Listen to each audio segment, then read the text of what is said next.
Guys, thanks for stopping by. Today is a special day. I picked up my very first Glock, a Glock 19. This is a Gen 3, California compliant version, 10 round magazines. Got an empty chamber. Made in Austria. This is an oldie but a goodie. I put about 150 rounds through it at the range, and right off the bat, the first thing that I noticed was not the trigger, but the sights.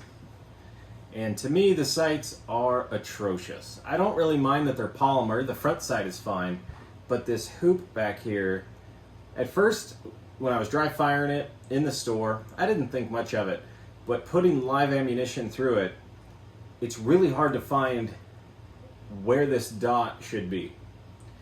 And compared to standard sights, like these Trijicon night sights, I know exactly where it should line up. And it might be because I put about 5,000 rounds through this 1911, and I'm going to go over more of the comparisons of these two guns here in a minute. But just speaking of the sights, these tend to work much better. Granted, these are $110 metal Trijicon, flagship of the marketplace when it comes to sights. But just the way they're constructed. So, Glock's favorite word is perfection. That's their marketing ploy. And I really believe that the reason they use that for marketing, I don't know when they came out with perfection, but I think the reason they use it is because of their sales numbers. These sell more than any 1911, any other polymer gun on the market. And to be frank, when it comes down to running a business, what says that you're a winner better than sales? So if the trigger is mush, the undercut isn't done right, the sights are crap, it really doesn't matter if it sells much better than the competition. Now for the end user like you and I, it certainly does matter, and I think that's why people change out those sights as quickly as possible and make some other changes, and I'll go over that in a second too. So comparing the 1911 platform, full-size 1911 Springfield Loaded MC Operator, to the Glock 19, let's make sure this guy is empty. Comparing these two, which one is better, which one should you buy, and which one do I prefer? I couldn't tell you. They're both children of mine and I love them equally, even though this guy is brand new. I've had different polymer guns in the past, starting with a Springfield XD service model, a 4-inch service model. This has a 4.2-inch barrel, I think. Correct me, let me know down below. However, it's smaller than the Springfield XD. The Springfield XD has a grip angle that is much more vertical in nature, like the 1911, than the grip angle of the Glock. And when taking it to the range and presenting the Glock,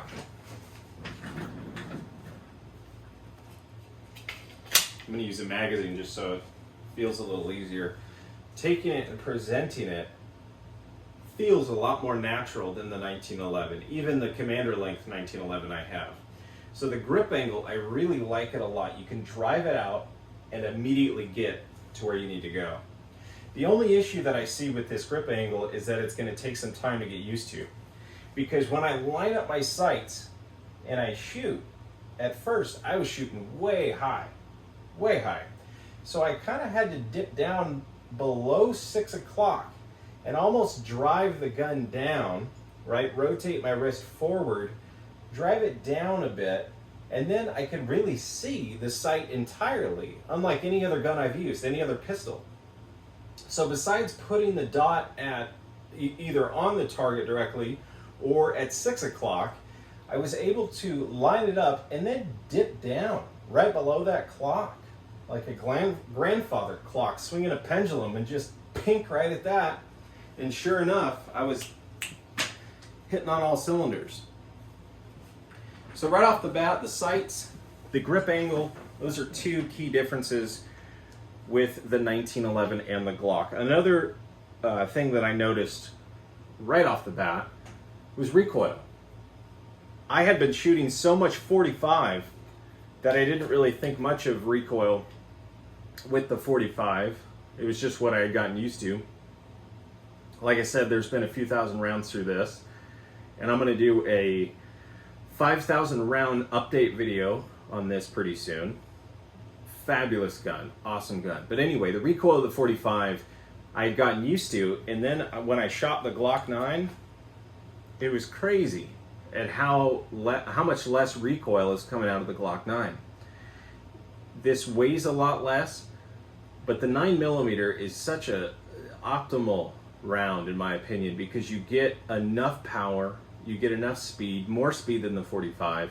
And with the rounds out today, like the Federal HST, the Spirit Gold Dot, Sig Sauer V Crown, Winchester's got great hollow points. There's a lot of great hollow point defensive rounds on the market that really nullify any need for a 45 ACP round based on its size at 230 grain or 185 grain compared to the 115 or 124 out of your 9mm, in my opinion, okay, and the FBI and pretty much everybody else in the world. So the trigger on the 1911 is going to be way better, just, you know, hands down, objectively better than the Glock. And here's a quick comparison. Easy, crisp, you know where that trigger is going to break every time. Now with the Glock, you've got a striker fire. And to me, when the break comes, it's kind of anybody's guess. Okay, it's not nearly as bad as I thought it would be, but it's still mushy. It's still a little mushy. Timney just came out with a Glock trigger that I think is going to be a game changer. That word is fun, huh? Those words. Tactical, game changer, modular. Those are the buzzwords in the gun industry. But it's not that bad.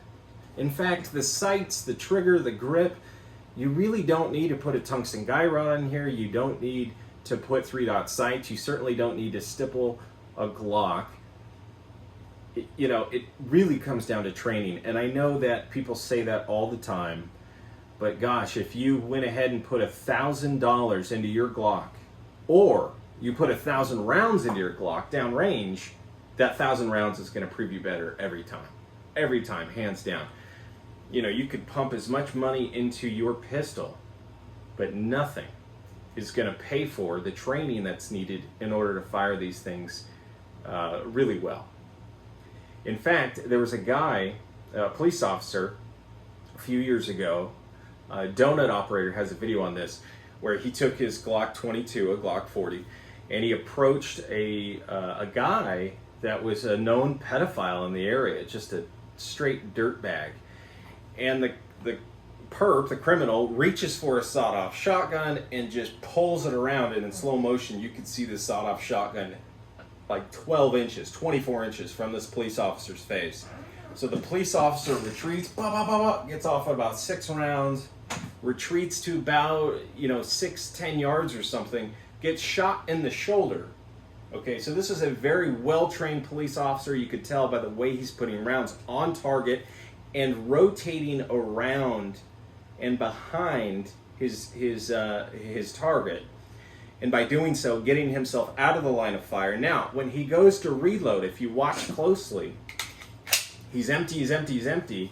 He takes his fresh mag and he tries to just put it in the gun because he's going just at 100 miles an hour with everything on the line, his life on the line. And what I mean is he didn't drop the mag. It didn't come to mind at the time because he's got 1,000 other things going on. So it doesn't matter, what I'm saying here is it doesn't matter how much you train. When shit hits the fan, all of that training is only going to do so much. So let's say you train for a total of 500 hours over the course of X amount of months and years or whatever. You're going to get X amount of training, but still, this police officer went to put in a magazine without dropping the unloaded one that was in his firearm. So with all of his training, he only got so far, right? So that just tells me that for myself, I really have to keep in mind that I need to train because when something really goes wrong, A lot of that training is going to go out the window because I'm going to be focused. It's not going to go out the window. I should say this a different way. A lot of that training, when there's more important things to think about, okay, you need muscle memory to kick in, and that's what training is all about. You need to have in your subconscious the proper things to do, which this police officer did. He stayed alive, and he put a ton of rounds on target, and that's all you can ask for. And he's alive and well today, and a total badass, by the way. So if you haven't seen that video by Donut Operator, go check that out. So training. Grip on the Glock really kind of caught me off guard. I did hear about the Glock knuckle right here, which I did get at only about 150 rounds. And you can still see a mark right there. Right on the first joint of my middle finger. And where it was coming into contact was right here at the base of the trigger guard, okay? So for whatever reason, right there is just riding my knuckle. Not so much on my support hand. I didn't have any issue with my support hand. I tuck it right here, and then just like that, no problem with the support hand. But with my shooting hand, I did have some issue right there. So I'm on the fence about taking some of the material off. I thought I was really not going to do anything to the frame because I've seen some true fugly Glock frames out there. And here in California, we can't just call up glockframe.com and have them send us a new one. No, that frame has to be on the California handgun roster. Okay, so we have to buy this specific frame, Glock OEM, pay the money, wait the 10 days, the whole kit and caboodle. So, another thing to note on the frame, for me, it bit me pretty good right back here. You can still see where it's red. And I do have girlish artistry typewriter ice cream hands, so maybe I just need to shoot this thing some more. However, I've got really aggressive texturing, grip, and front strap checkering on my 1911s. Not so much on this one, but for whatever reason, maybe this grip is a little bit larger, the ergonomics are a little bit better. It's a metal frame gun. I don't know. So the grip is decent, and it's a compact gun. You know, the grip size is going to be far less. Now it is a double stack, so it's going to be a thicker gun. I think at 1.26 inches, I believe. I forgot the specs on this guy. There's only rear slide serrations on the Gen 3 Glock 19. The magazine release on the 1911, very positive, very engaging, shoots out, okay? Like you just won a 100 tokens at Chuck E. Cheese. The Glock 19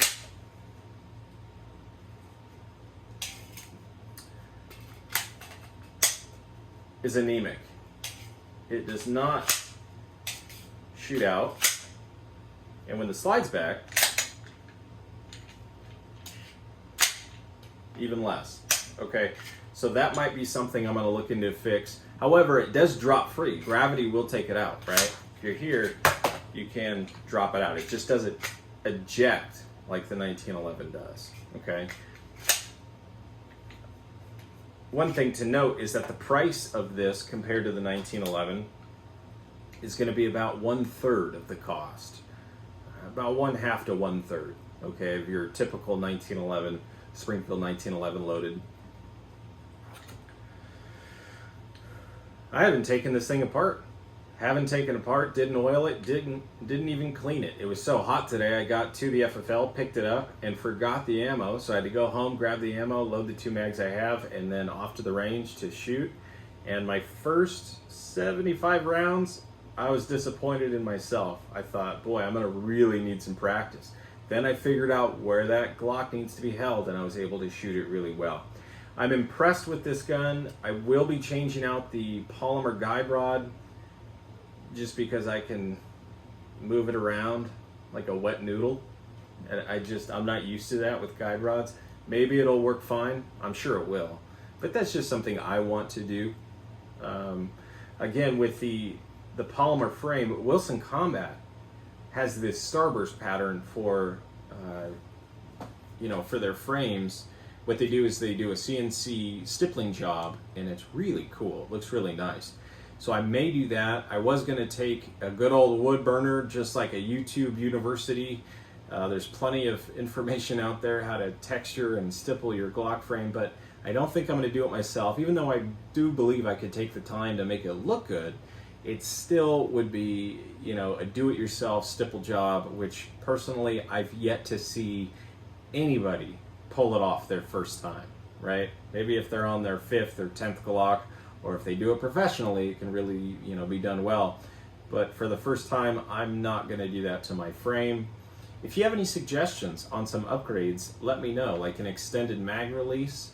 I did buy a Holosun 507C green dot for this. I'm going to get the slide milled right here. I did buy Trijicon DI sights. I've got a short video on that showing those DI sights, and I was going to put those on here. However, putting $130 sights on a gun that is going to mainly be using a red dot seemed a little expensive and counterintuitive to me. The backup sights should be fairly docile and inobtrusive compared to that red dot. If you're searching for a red dot or a green dot and you have a bright fiber optic up front and tritium in the rear, that will take your eye a second to locate the red dot compared to if your sights are muted, meaning there's no tritium fiber optic of any kind. In fact, what I'm going to do is black in the rear. I'm going to do Dawson Precision black in the rear, and then up front, I'm not sure. I was thinking maybe gold bead, maybe a really small fiber optic, but let me know. What do you think I should do? It was somebody's suggestion on Calguns that had said, do not put those bright fiber optic tritium sights with your red dot, and I thought, you know what? That makes a lot of sense. So today I shipped them on back to Midway. But yeah, first impressions with the Glock 19, I like it a lot. Other polymer guns that I've had, like I said before, Springfield XD9 4-inch service model. That grip is a bit longer. However, it's got a shorter barrel. It feels like a much bigger gun. It really does. The grip angle is different with the Springfield XD. It comes out here and you're just pushing it straight out. Okay, with the Glock 19, it just feels so much natural to drive the gun into place. Okay, even point shooting, I feel like I could be here and easily hit the target within 5-10 yards. I had a Springfield Hellcat MOS, which is the red dot version, very expensive here in California. That one has a 3-inch barrel, maybe a 3.1-inch barrel. I'm not sure. The grip is smaller. It's a bit thinner. It's a smaller gun. It's that new micro sub compact in competition with the SIG 365. I had to get rid of it, unfortunately, but I'm glad I was able to pick this up, and I'm going to put a red on it. I had an H&K P2000 SK, which has a LEM trigger, law enforcement modification, where it is a hammer-fired gun, so the trigger pull is a lot longer. And then I've shot many other polymer guns. So this was my first experience with Glock. This is the first time I've ever shot a Glock 19. I have shot a Glock 20, and I get it. I understand why so many people love this gun and buy this gun, because it really is seemingly a great workhorse. I will do a follow-up video once I have a few thousand rounds through this, a true review video. But for now, I wanted to show my first impressions and tell you, from a 1911 guy, the trigger is not that bad. It really isn't. The polymer frame, it's not that bad. This is a great gun for what it is. I personally don't believe in 1911 versus Glock, right? That's almost like saying, what's better, a passenger car sedan or a pickup truck? Well, they're just different. They do different things, and I don't think many people are arguing what's better, a passenger car or a pickup truck. But people are very invested into their firearms, like myself. Okay, I really get it. Just holding these two at the same time, I can fall asleep like this. It's so comfortable. It just works. So anyway, guys, thanks for stopping by. If you have a chance, please click that subscribe button. I'm trying to get to 1,000 subscribers. I just hit 200, so thank you for that. At 500, I'm going to do a giveaway. Stay tuned for that. And as always, have fun, be safe, and shoot great. We'll see you next time. Hey, if you've made it this far, thank you very much. That's impressive. In the comments below or the description, I haven't done this yet, but I'm going to link my Patreon. If you feel so inclined, donate a penny, just a penny, and I'll go ape knuckles. I'll get excited because this is my first venture into Patreon. Of course, if you want to donate more than a penny, like 100 pennies or 1,000 pennies, even better. Thanks again for watching. Much appreciated.